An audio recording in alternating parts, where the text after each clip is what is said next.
Earlier today, we got some bombshell reporting on Donald Trump's mental decline from MSNBC. So, journalist and author Ramin Satuda was on the show to talk about his new book, which is on Donald Trump and Trump's presidency. And he was recalling some of the interviews he had with Donald Trump for this book.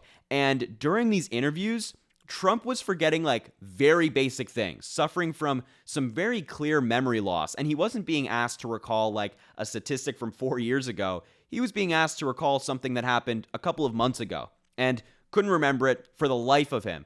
And, I think in recent weeks and months, we've seen a lot of very concerning things from Donald Trump, like more gaffes. He's kind of getting confused in his speeches. He doesn't really know what's going on around him. But this reporting really solidifies what we've been suspecting about Donald Trump. So I'm going to show you the clip from MSNBC today. We'll talk about it, but not good. Have a look. The other thing that I think is really interesting, because I really got to know Donald Trump post-presidency, and I got to see what he was like. And over the weekend, he was talking about how Joe Biden needs to take a cognitive test. Joe Biden, isn't all there.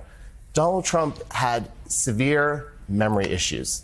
As the journalist who spent the most time with him, I have to say he couldn't remember things. He couldn't even remember me. We spent an hour together in 2021 in May, and then a few months later, I went back to the White House.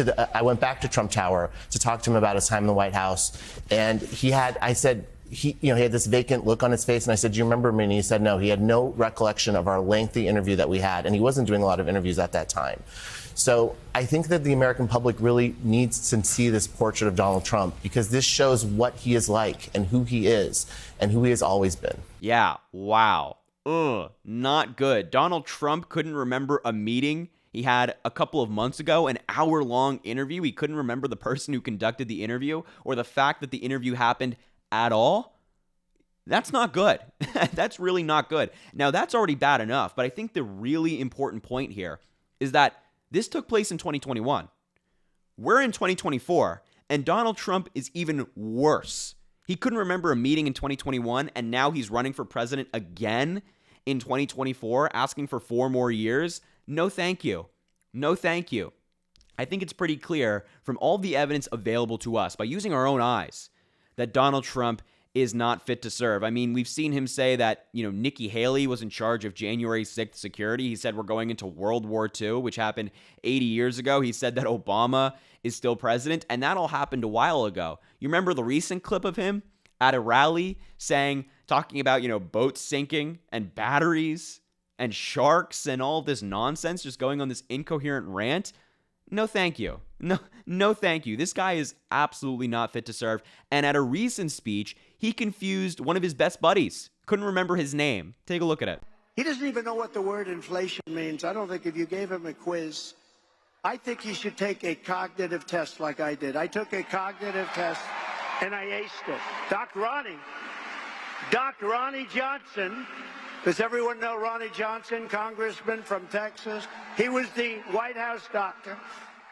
Yeah, so if you're curious, he was referring to Congressman Ronnie Jackson, former White House doctor. But instead he goes, no, Ronnie Johnson over there. Who is Ronnie Johnson? Right? And it wasn't like a simple mistake where he corrected himself. That all happens to us. No worries.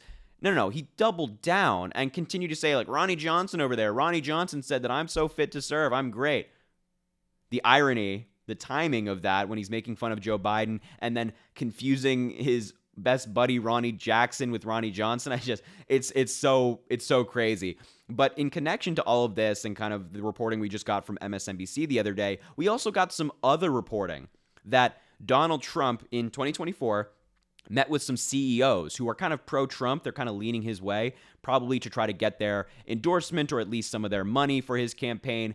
And these folks walked into the meeting saying yeah, I'm probably going to vote for Trump, but they walked out very concerned about his mental ability. So take a look at that reporting as well. I will say I was surprised. I spoke to a number of CEOs who I would say walked into the meeting being Trump supporter-ish or thinking that they might be leaning that direction, who said that he was remarkably meandering, could not keep a straight thought, was all over the map, and that they, which maybe not surprising, but was interesting to me because these were people who I think might have been actually predisposed to him and actually walked out of the room less predisposed to him, actually predisposed to thinking this is not necessarily, as one person said, this may not be any different or better than a Biden thought if you're thinking that way. The only thing Yeah, those are CEOs that are supporting Trump. They're walking into that meeting with the idea that, yeah, they're going to be supporting him, they're going to be voting for him, maybe backing him financially, however they decide to show their support. They're walking in with that thought and then walking out thinking, wow, this is a meandering fool. He doesn't really know what he's talking about. I don't know if I can support him. Those are Trump supporters, not the liberals, the Democrats. These are people who support him, saying that this guy is, he's losing it. He's not all there. This is not the Trump of 2016 who was he all there? I don't know. But it's not the Trump of 2016. It's the Trump of 2024 who doesn't really know what's going on. Again, Trump supporters. That's the important point here. But I think the major thing to be talking about in this conversation, as we see so many people talking about Biden's age and Trump's age and if they're fit to serve, is just like, look at their record. Look at their accomplishments. Joe Biden, the largest investment in infrastructure since Eisenhower, the largest investment in fighting climate change in world history, capping insulin at $35 a month for seniors on Medicare, expanding healthcare to veterans, right?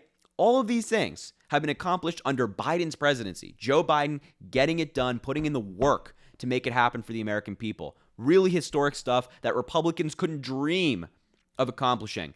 And then you look at Donald Trump. What does he have? He's a convicted felon, proven sexual abuser, proven fraudster who can't remember meetings he had 2 months ago, who thinks that Nikki Haley and Nancy Pelosi are the same person. The records speak for themselves. If Joe Biden was like this incompetent lunatic, he wouldn't be able to get done what he's been able to get done. And he wouldn't have Republicans like Kevin McCarthy calling him tough and strong in negotiations. That wouldn't be happening. But it is. And Joe Biden is the obvious choice. And this whole age conversation that people have about Joe Biden shouldn't be about him. It should be about Donald Trump, who is concerning his own supporters with his meandering thoughts and getting lost in the middle of his speeches. So, some pretty scathing reporting from MSNBC today that I thought you should see and thought you should know about. It's not good. And I imagine that the Trump campaign are going to come out and say, oh, this never happened, it's totally fake, but we all know. We all know what's going on with Donald Trump. So anyway, I'll leave it there. Thank you so much for watching the video. I really appreciate you being here. Make sure to subscribe down below. It goes an incredibly long way. Also, drop a like on the video and comment. Let me know what you think about all of this. And look, I appreciate you being here, and I hope you have an amazing rest of your day.